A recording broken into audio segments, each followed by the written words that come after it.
महाराज जी इलाहाबाद में दादा के घर विराजमान थे। महाराज जी के दर्शनों के लिए आई हुई डॉक्टर राय की पत्नी से बाबा पूछ बैठे, तू पूजा भी करती है? उसने स्वाभाविक तौर पर कह दिया, हाँ बाबा।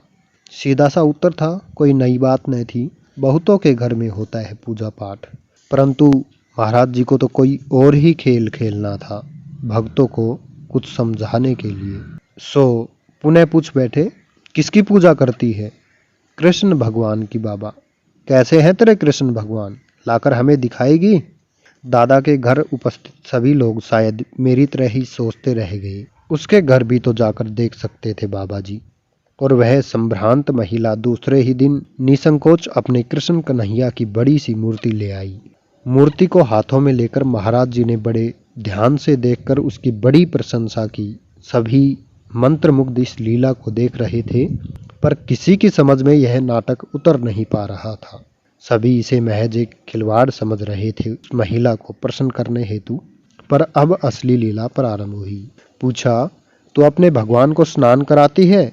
नहीं बाबा, बस पोंछ कर श्रृंगार करती हूँ, पुष्प चढ़ाती हूँ, भोग लगाकर आरती प्रार्थना करती हूँ। क्या भोग लगाती है? बाबा, जो कुछ घर में बनता है, सब्जी रोटी दाल, वहीं अर्पण कर देती हूँ। पहले भगवान को भोग लगाती है या पति को? बाबा, ये तो सुबह ही काम पर चले जाते हैं।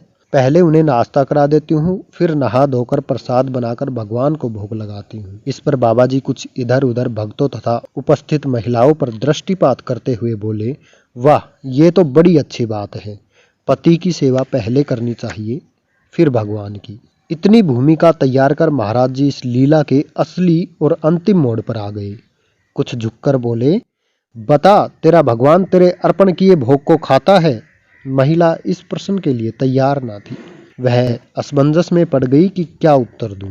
सारा उपस्थित भक्त समाज अब बड़ी ही उत्सुकता से यह लीला देखने लगा था।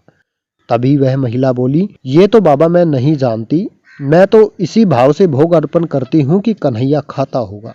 तभी बाबा जी एकदम सीधे होकर बैठ गए और गंभीर स्वर में जोर देकर बोले, हाँ खाता है, भगवान भाव खाता है, तभी प्रसाद बनता है। और लीला समाप्त। परंतु इतनी लीला केवल यह बताने के लिए हुई कि प्रेम भाव और केवल प्रेम भाव से ही अर्पित सेवा भगवान को स्वीकार्य है, और कि मंदिरों में भोजन के पूर्व घरों में भावपूर्ण अर्पित भोग ही प्रसाद बनता है भगवान की जूठन। भावहीन भोग का अर्पण केवल कर्मकांड की रूखी विधि बनकर रह जाता है। मुकुंदा।